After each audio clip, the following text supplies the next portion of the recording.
Hello friends, कैसे हैं आप सभी। आई होप आप सब अपने घर पर मस्त होंगे, स्वस्थ होंगे। तो दोस्तों, इस वीडियो में हम जो अपनी CDP ब्रह्मास्त्र सीरीज़ है, जिसमें हम चाइल्ड डेवलपमेंट एंड पेडागोजी की हम कंप्लीट एक बैच जो है इसमें डिस्कस करेंगे, जो प्रीवियस टॉपिक्स है और इसके क्वेश्चन बैंक्स भी लगाने का प्रयास हम करते हैं। तो दोस्तों, आज की वीडियो में हम थिंकिंग और लर्निंग का चैप्टर करेंगे और इसके बाद उनके विभिन्न थ्योरीज जैसे ट्रायल एंड एरर, पावलोव और अदर्स जो थ्योरीज हैं उनको डिस्कस करेंगे।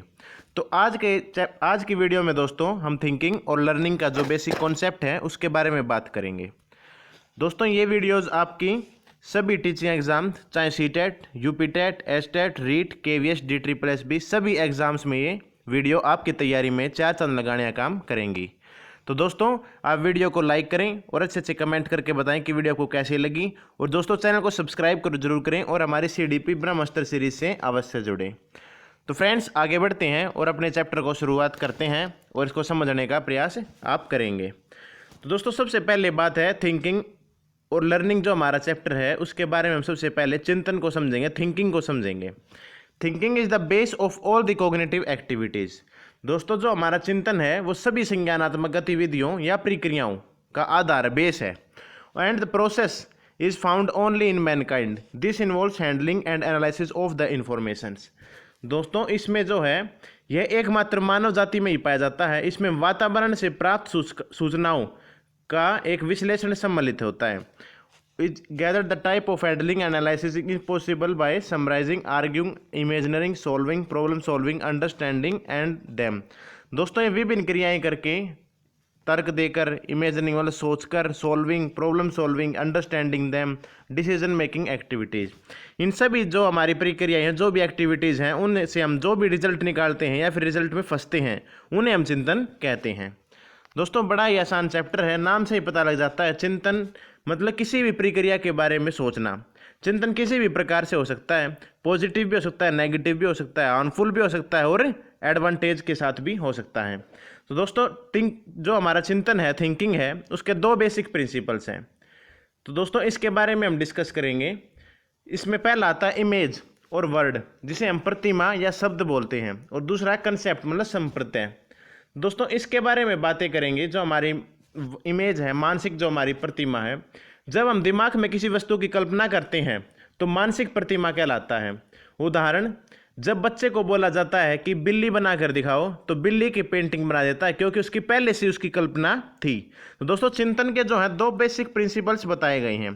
पहला है इमेज, मतलब उसके मन में पहले से एक इमेज उसके मन में छपी हुई है, कंसेप्ट छपा हुआ है, तो उसके बारे में यहाँ पर डिस्कस करने का प्रयास किया गया है। जैसे इन्होंने बताया एक एग्जाम्पल के थ्रू कि अगर हम बच्चे को बोलते हैं बिल्ली बनाकर दिखाओ या फिर कुछ भी आइसक्रीम बनाकर दिखाओ, तो उसके माइंड में पहले एक इमेज सेट होती है कि ऐसी आइसक्रीम होती है। दूसरा दोस्तों कंसेप्ट। कंसेप्ट क्या दोस्तों? संप्रत्यय। जब हम वस्तु या घटना के लक्षणों को ढूंढकर उसका मिलान पहले से विद्यमान वस्तुओं या घटनाओं के संवर्ग में करते हैं, उसको पहचानने का प्रयास करते हैं, तो संप्रत्यय कहलाता है। यह एक समान विशेषताएं रखने वाली वस्तु, विचार या घटना का वर्ग है। जैसे दोस्तों उदाहरण, कुत्ते को देखकर उसकी पशु के रूप में वर्गीकरण करना, मतलब कुत्ते को देखकर उसको पशु मतलब एनिमल के रूप में उसको वर्गीकरण हम क्लासिफिकेशन करते हैं, होगा कंसेप्ट। आगे बढ़ते हैं दोस्तों और थिंकिंग और लर्निंग चैप्टर को अच्छी तरह समझने का प्रयास करते हैं। फिर बात आती है दोस्तों प्रॉब्लम सॉल्विंग, समस्या समाधान। समस्या समाधान क्या है दोस्तों? एक ऐसा चिंतन है जो लक्ष्य निर्देशित होता है। हमारे दिन प्रतिदिन की लगभग सभी गतिविधियां एक लक्ष्य की ओर निर्देशित होती हैं। जब हमें कोई समस्या होती है तो हम उसके ऊपर चिंतन करना शुरू कर देते हैं और उसका हल निकाल लेते हैं, जो कि समस्या समाधान कहलाता है। समस्या समाधान के दोस्तों आप देख सकते हैं कि समस्या समाधान जो है, समस्या समाधान फिर शिक्षा मतलब समस्या समाधान में दो अवरोध आते हैं, मानसिक विन्यास और अभिप्रेरणा का अभाव। दोस्तों, समस्या समाधान कोई भी बच्चा, कोई भी स्टूडेंट, कोई भी मनुष्य समस्या समाधान कर सकता है। और हमारे daily day to day activities में जब भी हम अपने डेफिनेट गोल को अचीव करने में कोई भी थिंकिंग करते हैं, ultimately find a solution called problem solving, उसे समस्या समाधान कहते हैं। फिर बात आते हैं दोस्तों तर्कना, रीजनिंग। दोस्तों, हम धीरे धीरे बेसिक जो हमारे टर्म्स हैं उनको डिफाइन करने का प्रयास कर रहे हैं। उसके बाद हम बेसिक क्लियर होने के बाद चैप्टर को अच्छी तरह समझ में आने के बाद अच्छी तरह इसको रिकवर करने का, एक अच्छी तरह डिस्कस करने का जो हम प्रयास करेंगे। दोस्तों, तर्कना क्या है? किसी बात या संप्रदाय को लेकर विभिन्न प्रकार के तर्क लगाना उसे तर्कना कहलाते हैं। To reason out an issue और a concept from different angle is known as reasoning. किसी भी तरह से चारों तरफ किसी अन्य तरफ से या फिर अन्य तरफ से किसी भी मतलब अलग अलग तर्कों से किसी चीज़ को मतलब कंसेप्ट क्लियर करना ही तर्कना है, रीजनिंग है। दोस्तों हम किसी भी प्रकार को किसी भी मतलब चीज़ को देखकर, for example if a man is running after a train, एक आदमी एक ट्रेन के पीछे भाग रहा है, we start thinking about him, हम उसके बारे में सोचना शुरू करते हैं। पहली बात, he must have left his bag in his train, उसने अपना ट्रेन में अपना बैग छोड़ दिया हुआ इसलिए भाग रहा है। या फिर वो अपने दोस्त को बाय करते हुए, सी ऑफ करते हुए अपने उसके पीछे पीछे भाग रहा है। तो दोस्तों हम विभिन्न तरीकों से सोचना या समझना या फिर रीजनिंग देना प्रारंभ करते हैं और उसके आधार पर ही हमें रीजनिंग का कंसेप्ट क्लियर करते हैं। फिर दोस्तों बात आती है कि जो रीजनिंग है वो दो प्रकार की होती है, कि कैसे दो प्रकार की होती है उसके बारे में डिस्कस करेंगे। टाइप्स ऑफ रीजनिंग, तर्कना के दो प्रकार हैं, deductive reasoning, inductive reasoning. Deductive reasoning दोस्तों इसके बारे में मैं आपके लिए टैग वर्ड एक निर्धारित करूंगा जिससे आप याद कर सकते हैं और अपना 1 नंबर किसी भी एग्जाम में पक्का कर सकते हैं। दोस्तों एक टर्म आप याद करेंगे, रेड। इंडक्टिव, डी से बना दोस्तों, डी से डिडक्टिव, और रूल टू एग्जाम्पल। इसमें दोस्तों हम रूल से एग्जाम्पल जाते हैं जिसे हम नॉर्मली जनरल टू स्पेसिफिक भी बोल देते हैं। दोस्तों मैं आपको समझाने का प्रयास करता हूं। तर्कना का वह प्रकार, डिडक्टिव मतलब निगमनात्मक तर्कना बोलते हैं जिसे हम। दोस्तों इसमें तर्कना का वह प्रकार है जो अभिग्रह या पूर्वाधारण से प्रारंभ होता है। निगमनात्मक जो तर्कना है यह सामान्य से विशिष्ट होता है, जनरल टू स्पेसिफिक। उदाहरण जैसे एग्जाम्पल के थ्रू समझाता हूं दोस्तों। हमारा सामान्य अभिप्राय यह है, मतलब हमारा जनरली एक व्यू होता है, लोग प्लेटफॉर्म पर तब दौड़ते हैं जब गाड़ी पकड़ने से परेशानी हो रही हो। यह हमारी आमतौर पर धारणा बन जाती है, परंतु हम यह भूल जाते हैं कि लोग किसी और काम के लिए भी प्लेटफॉर्म पर भाग सकते हैं, जैसे उनका बैग गाड़ी में रह गया हो। अतः हमारी आधारभूत सूचना सही है, सही नहीं है, क्योंकि लोग दूसरे कारणों से भी प्लेटफॉर्म पर दौड़ सकते हैं। तो आपका निष्कर्ष अवैध या गलत होगा। दोस्तों इसमें बात यही है, या आपका क्वेश्चन यहीं से आएगा, जो रूल से एग्जाम्पल है वो कौन सा, डिडक्टिव। सामान्य से विशिष्ट, डिडक्टिव। दोस्तों इसके बारे में इतना ही प्रश्न आपसे पूछा जाता है। फिर बात आती है दोस्तों इंडक्टिव। तो इंडक्टिव दोस्तों इसमें अगर रेड है तो यहाँ पर आपका ER मतलब एग्जाम्पल टू रूल होगा, और इसमें आपका विशिष्ट से सामान्य होगा। आगमनात्मक तर्कना में वह तर्कना है जो विशिष्ट तथ्यों एवं प्रेक्षण पर आधारित होता है, उसे आगमनात्मक तर्कना कहते हैं। आगमनात्मक तर्कना विशिष्ट से सामान्य की ओर होता है, ये मैंने आपको बता दिया। तो फ्रेंड्स आई होप आप सभी को ये रीजनिंग का जो टॉपिक है समझ में आया होगा। आगे बढ़ते हैं। Creative thinking. दोस्तों क्रिएटिव थिंकिंग नाम से ही पता लग रहा है किसी भी चीज़ के बारे में खुद से एक सृजनात्मक चिंतन, मतलब in general terms creativity means ability related to the creation और construction.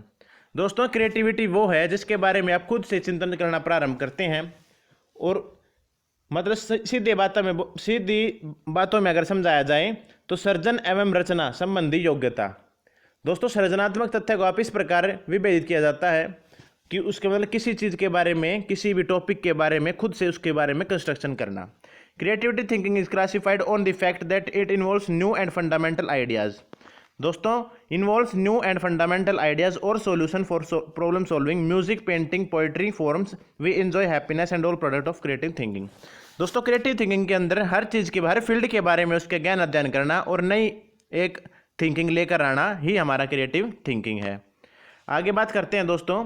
The founder of creative thinking was E. Paul Torrance. दोस्तों आप यहाँ पर टोरेंस भी याद कर सकते हैं। जो हमारे क्रिएटिविटी के फाउंडर हैं वे टोरेंस ही हैं, और इन्हीं के बारे में आप याद करेंगे। और आग के पेपर में अगर क्वेश्चन आएगा तो यही आएगा, who was the founder of creativity. इसका आंसर होगा E. Paul Torrance. फिर दोस्तों बात आती है stages of creative thinking. Creative thinking की 4 स्टेजेस होती हैं, प्रिपरेशन, इक्यूबेशन, एल्यूमिनेशन, वेरिफिकेशन। दोस्तों इसमें कैसे क्या बात करी गई है इसके बारे में हम अभी डिस्कस करेंगे। दोस्तों सबसे पहले बात है तैयारी की। तो दोस्तों यह प्रक्रिया विभिन्न दिशाओं में अधिक चिंतन करने के लिए उत्सुकता और उत्तेजना पैदा करती है।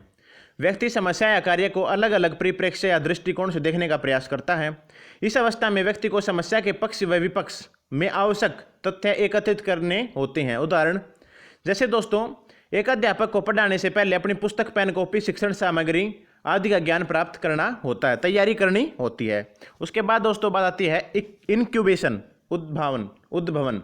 इस अवस्था में व्यक्ति में निष्क्रियता बढ़ जाती है। थोड़े समय के लिए समस्या के बारे में वह चिंतन करना छोड़ देता है। अलग अलग तरीकों से सोचने के बाद भी किसी समस्या का समाधान नहीं हो पाता, तो उद्भवन मतलब इंक्यूबेशन की अवस्था विकसित हो जाती है। इस अवस्था में व्यक्ति समस्या के समाधान के प्रति चिंतन करना छोड़कर विश्राम करने लगते हैं। मनोवैज्ञानिक का कहना है कि इस अवस्था में यद्यपि व्यक्ति अपना ध्यान समाधान समस्या की ओर पूर्णतः हटा लेता है, तो फिर अचेतन रूप से उसके बारे में सोचता रहता है। दोस्तों आपने भी अक्सर देखा होगा, मान लो आपसे मैथमेटिक्स का जो क्वेश्चन है वो नहीं सोल्व हो रहा, तो फिर भी आप उसको छोड़ देते हैं, लेकिन फिर भी आपके दिमाग में वो क्वेश्चन चलता रहता है कि काश वो ऐसे हो जाए, क्या पता ऐसे हो जाए, तो इसे हम इंक्यूबेशन बोलेंगे। उसके बाद दोस्तों बात आती है एल्यूमिनेशन, प्रदीप्ति। इस अवस्था में अचानक व्यक्ति समस्या का समाधान सूझ लेता है। समस्या का अकस्मातिक मतलब अचानक सडनली अनुभव को प्रबोधन कहा जाता है। प्रबोधन की यह घटना सूझ के समान होती है। कभी कभी व्यक्ति को स्वप्न में ही प्रबोधन का अनुभव पाया जाता है। मतलब दोस्तों जिसे हम आहा मूवमेंट भी बोलते हैं। आहा मूवमेंट जो है दोस्तों वो कोहलर का दिया हुआ टर्म है, शायद इसके बारे में अभी कंफर्म नहीं है, मैं इसको आपको बता दूंगा जैसा भी होगा। आहा मूवमेंट में क्या होता है दोस्तों, अचानक उसके बारे में पता कर लेना, उस चीज़ के बारे में, उस टॉपिक के बारे में, उस प्रॉब्लम के बारे में अचानक आपके माइंड में जो आइडियाज आते हैं उसे हम एल्यूमिनेशन मतलब आहा मूवमेंट बोलते हैं। दोस्तों अचानक आप सोल्व कर रहे हैं, जैसे दोस्तों अगर हम थॉमस अल्वा एडिसन का देखें तो उन्होंने बताया जाता है कि उन्होंने 1000 बार ट्राई कर लिया था, उसके बाद बल्ब अचानक जल गया तो उसने बोला था आहा मैंने इसे पा लिया। ऐसा दोस्तों अनुभव होता है, उसे हम एल्यूमिनेशन बोलते हैं। फिर दोस्तों बात आती है वेरिफिकेशन। वेरिफिकेशन दोस्तों नाम से ही पता लग रहा है, अगर मान लो आपका बल्ब जल गया, अगर हम थॉमस अल्वा एडिसन की ही बात लें तो उनका बल्ब जल गया, तो उन्होंने विभिन्न प्रयास से वो बल्ब दोबारा चलाने का प्रयास किया, तो उनका वो जैसे जैसे वो पक्का होता चला गया कि हाँ इसी तरह है, इसी तार की वजह से बल्ब जल रहा है, तो उसे हम वेरिफिकेशन बोलेंगे, उसे हमें सत्यापन बोलेंगे। दोस्तों ये कुछ बातें थी जो आपके लिए जानना जरूरी था, और ये स्टेजेस होती हैं क्रिएटिव थिंकिंग की, आप में भी होती हैं, सब ह्यूमन बींग्स में होती हैं, और दोस्तों एनिमल्स में भी क्रिएटिव थिंकिंग पाई गई है, जो हम आगे थॉर्नडाइक का ट्रायल एंड एरर और पावलोव का कुत्ता और कोहलर की जो चिंपांजी साहब हैं उनके बारे में, सुल्तान के बारे में आगे चर्चा करेंगे। आगे जो वीडियोज होंगे उनके बारे में आप उसमें देखेंगे, तो वहाँ पर भी आप देखेंगे क्रिएटिव थिंकिंग एनिमल्स में भी पाई गई हैं। फिर दोस्तों बात आती है टाइप्स ऑफ क्रिएटिव थिंकिंग। दोस्तों क्रिएटिव थिंकिंग जो है वो कितने प्रकार की होती है, उसके प्रकार के बारे में जानेंगे। जो हमारे जीपी गिलफोर्ड सर हैं, इन्होंने 2 प्रकार के सृजनात्मक चिंतन दिया है कि सृजनात्मक चिंतन जो क्रिएटिव थिंकिंग है वो 2 प्रकार की है। पहले दोस्तों कन्वर्जेंट थिंकिंग। कन्वर्जेंट थिंकिंग दोस्तों अभिसारी चिंतन। अभिसारी चिंतन में दोस्तों पाया गया है, इसमें दोस्तों अभिसारी चिंतन वह चिंतन है जिसकी आवश्यकता वैसी समस्याओं को हल करने में पड़ती है जिसका मात्र एक सही उत्तर होता है। दोस्तों नाम से ही पता लग रहा है कन्वर्जेंट मतलब अभी। इसमें दोस्तों आप देख सकते हैं 2 4 6 8, तो अगली टर्म क्या होगी 10। तो दोस्तों सिर्फ एक आंसर, आप इस टैग वर्ड को याद रख सकते हैं, ओनली 1 करेक्ट आंसर जिस क्वेश्चन का होगा उसे कन्वर्जेंट थिंकिंग में डालेंगे। डाइवर्जेंट थिंकिंग में दोस्तों अलग है। डाइवर्जेंट थिंकिंग में दोस्तों एन इंडिपेंडेंट थिंकिंग होती है, where individual can think various answer based on his experience. दोस्तों अपने एक्सपीरियंस, अपने अनुभव, अपने जो इतिहास में उसका जो भी एक्सपीरियंस रहा है उसके आधार पर इसमें डाइवर्जेंट थिंकिंग के जो मतलब अलग अलग थिंकिंग करना वो स्टूडेंट कैंडिडेट कर सकता है। This type of thinking helps in creating new and fundamental ideas. दोस्तों जो क्रिएटिव थिंकिंग जो इस प्रकार की डाइवर्जेंट थिंकिंग होती है, बहुत सारे जगहों से सोचना, ये दोस्तों आप ही कहीं ना कहीं एक न्यू और फंडामेंटल आइडियाज़ रखने में आपके लिए मददगार होती है। तो दोस्तों आपने इस वीडियो में देखा कि आपने शुरू में दोस्तों थिंकिंग के बारे में जाना, फिर प्रॉब्लम सॉल्विंग के बारे में जाना, फिर रीजनिंग के बारे में जाना, फिर क्रिएटिव थिंकिंग, और रीजनिंग भी 2 टाइप से, डिडक्टिव और इंडक्टिव। दोस्तों क्रिएटिव थिंकिंग, और फिर बाद में इसके जो है दोस्तों इसके स्टेजेस ऑफ क्रिएटिव थिंकिंग और टाइप्स ऑफ क्रिएटिव थिंकिंग के बारे में जाना। और दोस्तों इस वीडियो में आपने सभी बातों पर डिस्कस किया और आपने आई थिंक ये अच्छी तरह आपको क्लियर हो भी गई होंगी। तो दोस्तों अगर वीडियो अच्छी लगी तो इसको लाइक करें, कमेंट्स करके बताएं आपको वीडियो कैसी लगी, और अपने दोस्तों और अपने परिवार के साथ आप शेयर करें। और दोस्तों चैनल को सब्सक्राइब जरूर करें। चैनल से सब्सक्राइब करेंगे तो आपके आने वाले सभी टीचिंग एग्जाम्स के बारे में यहाँ पर आपके लिए 4 चांद लगाने की आपके लिए तैयारी में कोशिश की जाएगी। आप सभी टीचिंग एग्जाम के लिए अपने इस चैनल को सब्सक्राइब कर सकते हैं, और उनके अपडेट के लिए कब वैकेंसी आती हैं कब नहीं, और दोस्तों इसके लिए आप चैनल को सब्सक्राइब करें। तो इस वीडियो में बस इतना ही। जय हिंद, जय भारत।